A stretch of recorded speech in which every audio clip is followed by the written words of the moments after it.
Judul cerita rakyat kita kali ini adalah Daberu Kube-Kuben. Dalam bahasa Indonesia kira-kira artinya perempuan jadi-jadian. Cerita ini bersumber dari seorang tokoh masyarakat yang tinggal di Salak, yaitu Bapak di Banurea. Sebelum kita bercerita lebih lanjut, kami mohon kepada para pendengar atau penonton setia kami supaya tetap like, membagi, dan juga lebih bagus lagi kalau ada komentar. Mungkin ada versi lain dari cerita Daberu Kube-Kuben. Baik, kita bacakan saja ceritanya demikian. Pada zaman dahulu di sebuah desa ada seorang perempuan yang bernama Daberu Kube-Kuben, yang artinya seorang perempuan jadi-jadian. Makanannya pun selalu yang mentah-mentah, bahkan manusia pun dimakannya. Tempat tinggal Daberu Kube-Kuben ini berada di hutan yang jauh dari perkampungan. Pada saat memasak, dakinya dibuat menjadi garamnya. Makanan ini sangat bau, katanya. Maksudnya agar makanan tersebut tidak dimakan oleh orang lain. Pekerjaan dari Daberu Kube-Kuben ini adalah mencuri, termasuk mencuri manusia, terutama anak-anak, lalu dibawa ke hutan. Begitu persediaan makanannya habis, maka manusia yang dicuri itu yang dimakannya. Caranya, saat mengambil kutu, dia menyatakan, "Yah, ini induk kutumu," katanya. Dan orang yang kutunya diambil pun merasa kesakitan, karena dia menarik kutu yang dibilang sampai ke dagingnya.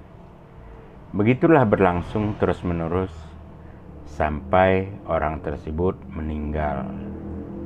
Begitu jugalah akhirnya sampai anak-anak yang dicurinya tadi semakin habis. Lama-kelamaan tinggallah seorang anak laki-laki yang masih hidup sisa curiannya, dan sudah mulai beranjak besar selama tinggal bersamanya. Karena hanya dia yang tertinggal, anak tersebut merasa takut. Suatu saat nanti aku pasti dimakan juga.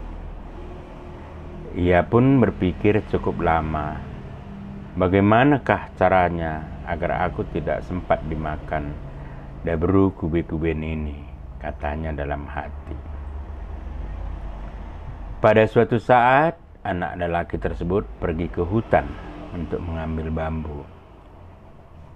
Karena dia telah menemukan ide untuk mengalahkan Daberu Kube-Kuben agar dia tidak sempat dimakan. Dibawalah semua peralatannya dari rumah, kemudian berangkatlah dia dengan cara mengendap-endap dengan langkah sangat hati-hati, karena dia takut ketahuan oleh Daberu Kube-Kuben tadi. Jika aku ketahuan, pasti aku akan habis dimakan, pikirnya dalam hati. Ketika jaraknya sudah semakin jauh dan dia merasa aman, maka langkahnya pun semakin dipercepat. Selama di perjalanan, ditebaslah pohon-pohon kecil sebagai tanda agar dia tidak tersesat di hutan.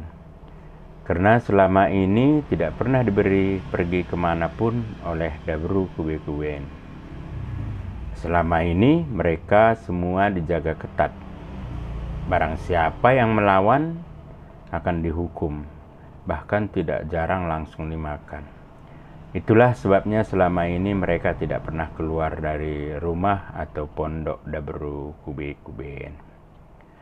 Singkat cerita, sampailah anak lelaki tadi di dalam hutan yang jauh dari rumah Daberu Kube-Kuben. Sesampainya di sana, dicarilah pohon bambu yang masih muda.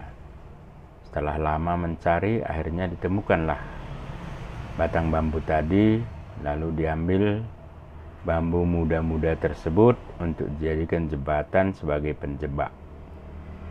Lalu dicari tempat yang cocok untuk tempat jebakannya. Setelah dia mati, dilihatlah satu jurang yang sangat dalam. Ini adalah tempat yang pas untuk jebakan, ujarnya dalam hati. Maka dibuatlah jebakannya di tempat tersebut dengan menggunakan bambu muda tadi.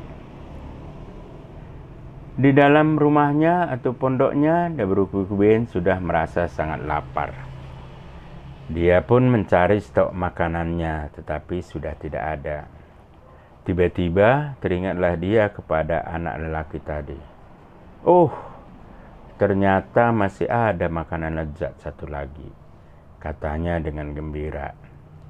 Dia mulai pergi bergegas mencari anak tersebut. Dicari kemana-mana, tetapi tidak ditemukan. Setelah lama mencari ke sana kemari, tetap saja tidak ditemukan. Tapi perut sudah semakin lapar. Dabrukuben menjadi sangat geram. Jika anak itu kutemukan, akan langsung habis kumakan, katanya penuh marah. Lama-kelamaan dilihatlah anak lelaki tadi di seberang jembatan. Supaya niatku tidak ketahuan, aku harus berpura-pura baik memanggilnya, katanya dalam hati. Dia pun memanggil anak lelaki tadi dengan penuh kelembutan.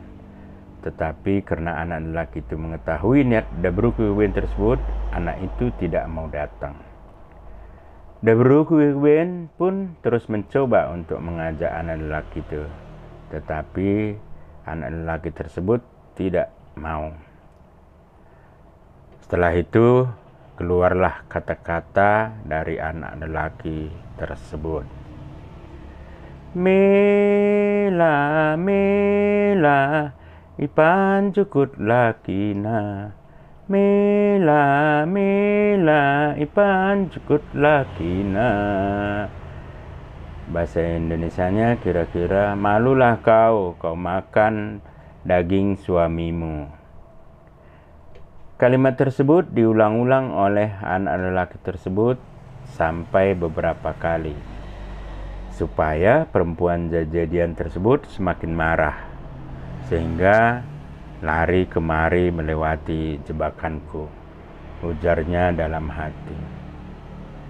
Kalimat tersebut kembali diulangi oleh anak lelaki itu. Mela, mela, ipan cukut lakina. Mela, mela, ipan cukut lakina. Artinya, malulah, malulah, kau makan daging suamimu. Maka kesabaran Dabrukuben pun habis. Dengan penuh emosi, lalu dia mengatakan, "Apa yang kau bilang? Kau tidak tahu bicara ya?" katanya dengan lantang. Namun terus dinyanyikan oleh lelaki tersebut. Karena terus diejek oleh anak lelaki tersebut, maka Dabrukuben pun semakin emosi. Lalu dikejarlah anak lelaki tersebut melalui jembatan yang dibuat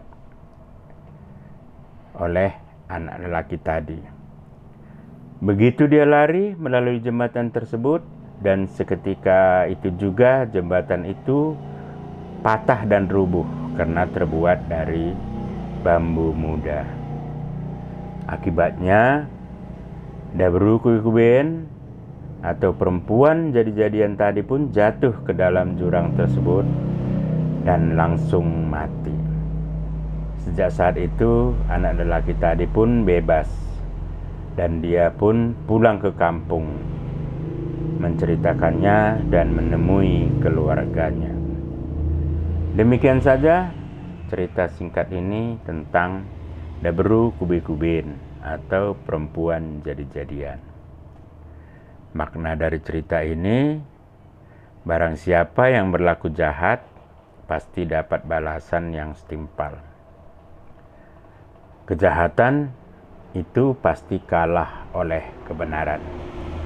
Demikian saja, mudah-mudahan ada manfaatnya, dan terima kasih bagi semua penonton saya dimanapun berada. Semoga sehat selalu. Juan Juah Banta Karina, Oang.